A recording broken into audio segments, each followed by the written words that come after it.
महिलांवरील अत्याचार रोखण्यासाठी व महिलांबाबत आदर, महिला सक्षमीकरणाबाबत शालेय अभ्यासक्रमात संबंधित कायदे व अधिकारांचा समावेश करावा.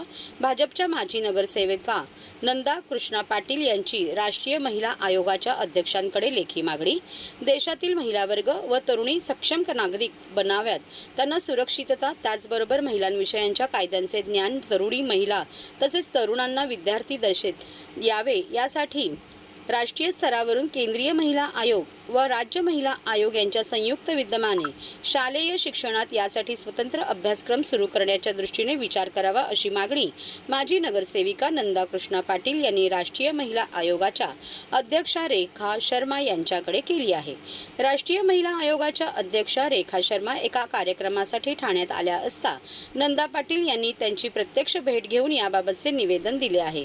या निवेदनात त्यांनी म्हटले आहे की मोदी सरकारच्या माध्यमातून महिला सशक्तीकरणाचे अनेक उपक्रम राबवले जात आहेत. सरकारच्या महिला विकास धोरणामुळे महिला वर्गात समाधानाची भावना आहे.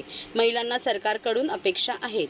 देशातील महिला वर्ग व तरुणी सक्षम नागरिक बनाव्यात, त्यांना सुरक्षितता, त्याचबरोबर महिलांविषयीच्या कायद्यांचे ज्ञान तरुणी महिला तसेच तरुणांना विद्यार्थी दशेत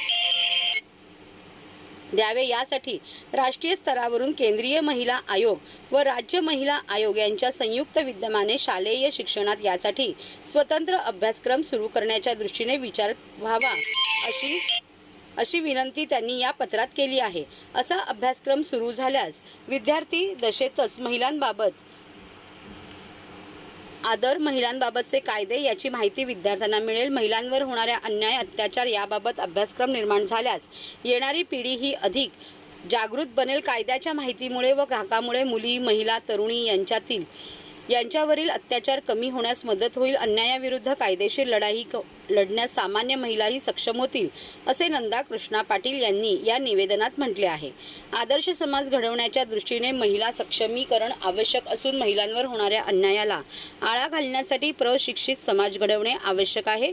त्या दृष्टीने शालेय अभ्यासक्रमात महिलांबाबतचे कायदे, महिलांवर होणाऱ्या अन्यायाविरोधात असणारे कायदे, महिला सक्षमीकरणाचा समावेश करण्याच्या दृष्टीने आपण प्रयत्न करावा, अशी मागणी नंदा कृष्णा पाटील यांनी केली आहे.